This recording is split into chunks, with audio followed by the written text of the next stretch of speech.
بسم الله الرحمن الرحيم. الحمد لله الذي أنزل على عبده الكتاب ولم يجعل له عوجا قيما لينذر بأسا شديدا من لدنه ويبشر المؤمنين الذين يعملون الصالحات أن لهم أجرا حسنا ماكثين فيه أبدا وينذر الذين قالوا اتخذ الله ولدا ما لهم به من علم ولا لآبائهم كبرت كلمة تخرج من أفواههم إن يقولون إلا كذبا فلعلك باخع نفسك على آثارهم إن لم يؤمنوا بهذا الحديث أسفا إنا جعلنا ما على الأرض زينة لها لنبلوهم أيهم أحسن عملا وإنا لجاعلون ما عليها صعيدا جرزا أم حسبت أن أصحاب الكهف والرقيم كانوا من آياتنا عجبا إذ أوى الفتية إلى الكهف فقالوا ربنا آتنا من لدنك رحمة وهيئ لنا من أمرنا رشدا فضربنا على آذانهم في الكهف سنين عددا ثم بعثناهم لنعلم أي الحزبين أحصى لما لبثوا أمدا نحن نقص عليك نبأهم بالحق إنهم فتية آمنوا بربهم وزدناهم هدى وربطنا على قلوبهم إذ قاموا فقالوا ربنا رب السماوات والأرض لن ندعو من دونه إلها لقد قلنا إذا شططا هؤلاء قومنا اتخذوا من دونه آلهة لولا يأتون عليهم بسلطان بين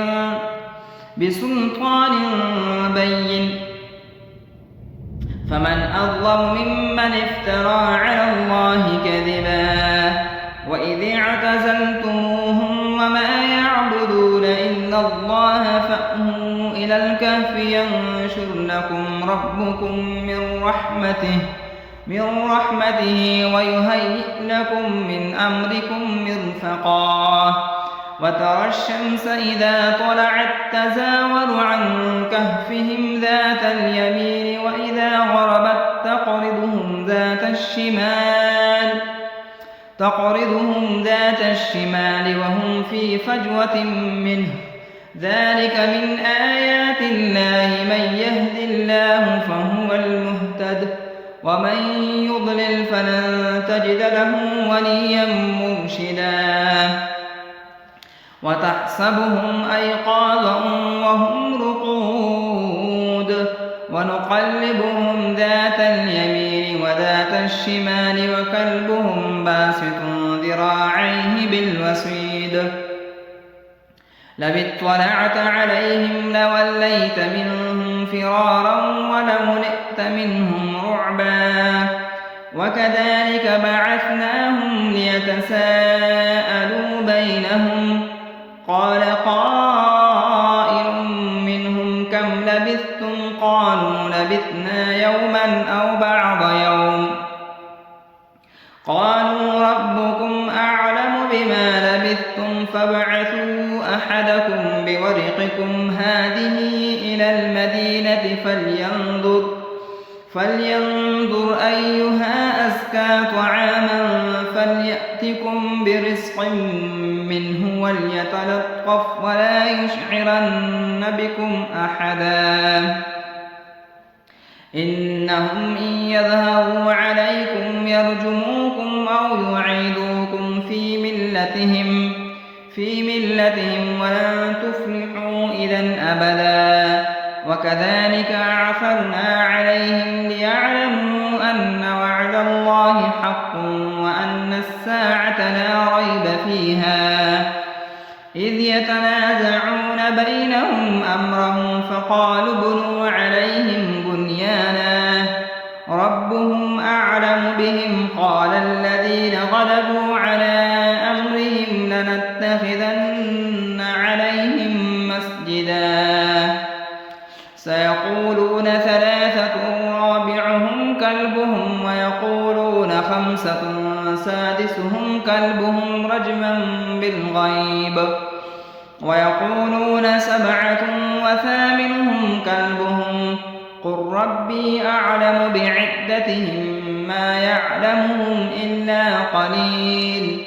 فلا تمار فيهم إلا مراء ظاهرا ولا تستفت فيهم منهم أحدا ولا تقولن لشيء إني فاعل ذلك غدا إلا أن يشاء الله. واذكر ربك إذا نسيت وقل عسى أن يهديني ربي لأقرب من هذا رشدا. ولبثوا في كهفهم 300 سنين وازدادوا 9 قل الله أعلم بما لبثوا له غيب السماوات والأرض أبصر به وأسمع ما لهم من دونه من ولي ولا يشرك في حكمه أحدا. واتل ما أوحي إليك من كتاب ربك لا مبدل لكلماته ولن تجد من دونه ملتحدا. واصبر نفسك مع الذين يدعون ربهم بالغداة والعشي يريدون وجهه ولا تعد عيناك عنهم تريد زينة الحياة الدنيا ولا تطع من أغفلنا قلبه عن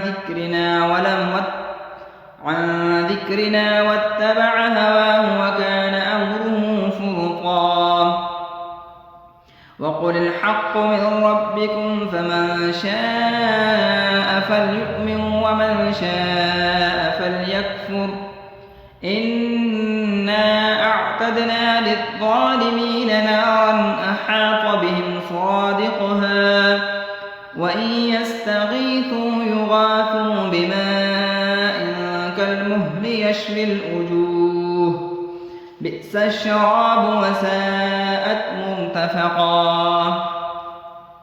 إن الذين آمنوا وعملوا الصالحات إنا لا نضيع أجر من أحسن عملا أولئك لهم جنات عدن تجري من تحتهم الأنهار يحلون فيها من أساور من ذهب ويلبسون ثيابا خضرا من سندس واستبرق متكئين فيها على الأرائك نعم الثواب وحسنت مرتفقا. واضرب لهم مثلا رجلين جعلنا لأحدهما جنتين من أعناب وحففناهما بنخل وجعلنا بينهم زرعا كلتا الجنتين آتت أكلها ولم تظلم منه شيئا وفجرنا خلالهما نهرا وكان له ثمر فقال لصاحبه وهو يحاوره أنا أكثر منك مالا وأعز نفرا ودخل جنته وهو ظالم لنفسه قال ما أظن أن تبيد هذه أبدا وما أظن الساعة قائمة ولئن رددت إلى ربي لأجدن خيرا منها منقلبا قال له صاحبه وهو يحاوره أكفرت بالذي خلقك من تراب ثم من نطفة ثم سواك رجلا لكن هو الله ربي ولا أشرك بربي أحدا ولولا إذ دخلت جنتك قلت ما شاء الله لا قوة إلا بالله إن ترني أنا أقل منك مالا وولدا فعسى ربي أن يؤتيني خيرا من جنتك ويرسل عليها حسبانا من السماء فتصبح صعيدا زلقا أو يصبح ماؤها غورا فلن تستطيع له طلبا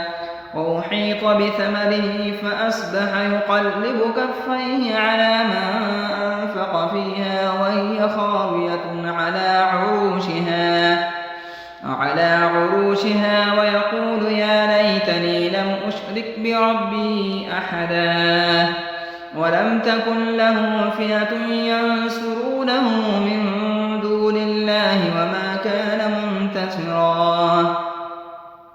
هنالك الولاية لله الحق هو خير ثوابا وخير عقبا واضرب لهم مثلا الحياة الدنيا كماء إن أنزلناه من السماء فاختلط به نبات الأرض فأصبح هشيما تذروه الرياح وكان الله على كل شيء مقتدرا المال والبنون زينة الحياة الدنيا والباقيات الصالحات خير عند ربك ثوابا وخير أملا ويوم نسير الجبال وترى الأرض بارزة وحشرناهم فلم نغادر منهم أحدا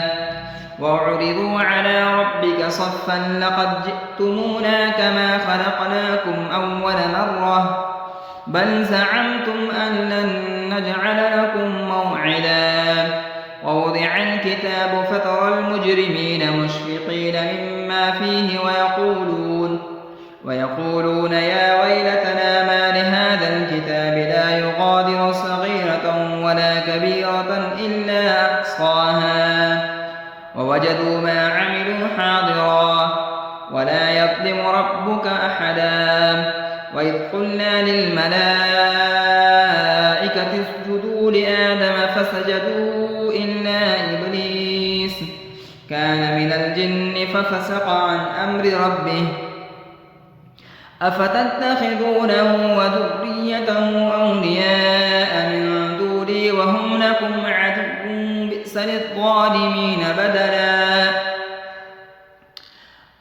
ما أشهدتهم خلق السماوات والأرض ولا خلق أنفسهم وما كنت متخذ المضلين عددا ويوم يقول نادوا شركائي الذين زعمتم فدعوهم فلم يستجيبوا لهم وجعلنا بينهم موبقا ورأى المجرمون النار فظنوا أنهم مواقعوها ولم يجدوا عنها مصرفا ولقد صرفنا في هذا القرآن للناس من كل مثل وكان الإنسان أكثر شيء جدلا وما منع الناس أن يؤمنوا إذ جاءهم الهدى ويستغفروا ربهم إلا أن تأتيهم سنة الأولين أو يأتيهم العذاب قبلا وما نرسل المرسلين إلا مبشرين ومنذرين ويجادل الذين كفروا بالباطل ليدحضوا به الحق واتخذوا آياتي وما أنذروا هزوا هزوا ومن أظلم ممن ذكر بآيات ربه ثم أعرض عنها ونسي ما قدمت يداه إنا جعلنا على قلوبهم أكنة أن يفقهوه وفي آذانهم وقرا وإن تدعهم إلى الهدى فلن يهتدوا إذًا أبدا وربك الغفور ذو الرحمة لو يؤاخذهم بما كسبوا لعجل لهم العذاب بل لهم موعد لن يجدوا من دونه موئلا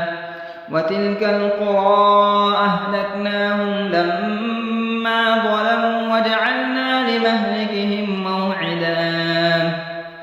وإذ قال موسى لفتاه لا أبرح حتى أبلغ مجمع البحرين أو أمضي حقبا فلما بلغ مجمع بينهما نسي حوتهما فاتخذ سبيله في البحر سربا فلما جاوز قال لفتاه آتنا غداءنا لقد لقينا من سفرنا هذا نصبا قال أرأيت إذ أوينا إلى الصخرة فإني نسيت الحوت وما أنسانيه إلا الشيطان أن أذكر واتخذ سبيله في البحر عجبا قال ذلك ما كنا نبغي فارتد على آثارهما قصصا فوجد عبدا من عبادنا آتيناه رحمة من عندنا وعلمناه من لدنا علما قال له موسى هل أتبعك على أن تعلمني مما علمت رشدا قال إنك لن تستطيع معي صبرا وكيف تصبر على ما لم تحط به خبرا قال ستجدني إن شاء الله صابرا ولا أعصي لك أمرا قال فإن اتبعتني فلا تسألني عن شيء حتى أحدث لك منه ذكرا فانطلقا حتى إذا ركبا في السفينة خرقها قال أخرقتها لتغرق أهلها لقد جئت شيئا إمرا قال ألم أقل إنك لن تستطيع معي صبرا قال لا تؤاخذني بما نسيت ولا ترهقني من أمري عسرا فانطلقا حتى إذا لقي غلاما فقتله قال أقتلت نفسا زكية بغير نفس لقد جئت شيئا نكرا قال ألم أقل إنك لن تستطيع معي صبرا قال إن سألتك عن شيء بعدها فلا تصاحبني قد بلغت من لدني عذرا فانطلقا حتى إذا أتيا أهل قرية استطعما أهلها فأبوا أن يضيفوهما فوجد فيها جدارا يريد أن ينقض فأقامه قال لو شئت لاتخذت عليه أجرا قال هذا فراق بيني وبينك سأنبئك بتأويل ما لم تستطع عليه صبرا أما السفينة فكانت لمساكين يعملون في البحر فأردت أن أعيبها وكان وراءهم ملك يأخذ كل سفينة غصبا وأما الغلام فكان أبواه مؤمنين فخشينا أن يرهقهما طغيانا وكفرا فأردنا أن يبدلهما ربهما خيرا منه زكاة وأقرب رحما وأما الجدار فكان لغلامين يتيمين في المدينة وكان تحته كنز لهما وكان أبوهما صالحا فأراد ربك أن يبلغا أشدهما أشدهما ويستخرجا كنزهما رحمة من ربك وما فعلته عن أمري ذلك تأويل ما لم تسطع عليه صبرا ويسألونك عن ذي القرنين قل سأتلو عليكم منه ذكرا إنا مكنا له في الأرض وآتيناه من كل شيء سببا فأتبع سببا حتى إذا بلغ مغرب الشمس وجدها تغرب في عين حمئة وجد عندها قوما قلنا يا ذا القرنين إما أن تعذب وإما أن تتخذ فيهم حسنا قال أما من ظلم فسوف نعذبه ثم يرد إلى ربه فيعذبه عذابا نكرا وأما من آمن وعمل صالحا فله جزاء الحسنى وسنقول له من أمرنا يسرا ثم أتبع سببا حتى إذا بلغ مطلع الشمس وجدها تطلع على قوم لم نجعل لهم من دونها سترا كذلك وقد أحطنا بما لديه خبرا ثم أتبع سببا حتى إذا بلغ بين السدين وجد من دونهما قوما لا يكادون يفقهون قولا قالوا يا ذا القرنين إن يأجوج ومأجوج مفسدون في الأرض فهل نجعل لك خرجا على أن تجعل بيننا وبينهم سدا قال ما مكني فيه ربي خير فأعينوني بقوة أجعل بينكم وبينهم ردما آتوني زبر الحديد حتى إذا ساوى بين الصدفين قال انفخوا حتى إذا جعله نارا قال آتوني أفرغ عليه قطرا فما استطاعوا أن يظهروه وما استطاعوا له نقبا قال هذا رحمة من ربي فإذا جاء وعد ربي جعله دكاء وكان وعد ربي حقا وتركنا بعضهم يومئذ يموج في بعض ونفخ في الصور فجمعناهم جمعا وأعرضنا جهنم يومئذ للكافرين عرضا الذين كانت أعينهم في غطاء عن ذكري وكانوا لا يستطيعون سمعا أفحسب الذين كفروا أن يتخذوا عبادي من دوني أولياء إنا أعتدنا جهنم للكافرين نزلا قل هل ننبئكم بالأخسرين أعمالا الذين ضل سعيهم في الحياة الدنيا وهم يحسبون أنهم يحسنون صنعا أولئك الذين كفروا بآيات ربهم ولقائه فحبطت أعمالهم فلا نقيم لهم يوم القيامة وزنا ذلك جزاؤهم جهنم بما كفروا واتخذوا آياتي ورسلي هزوا إن الذين آمنوا وعملوا الصالحات كانت لهم جنات الفردوس نزلا خالدين فيها لا يبغون عنها حولا قل لو كان البحر مدادا لكلمات ربي لنفد البحر قبل أن تنفد كلمات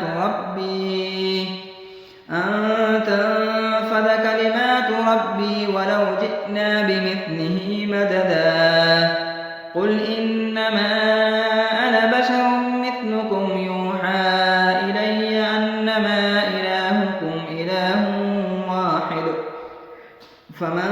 كان يرجو لقاء ربه فليعمل عملا صالحا ولا يشرك بعبادة ربه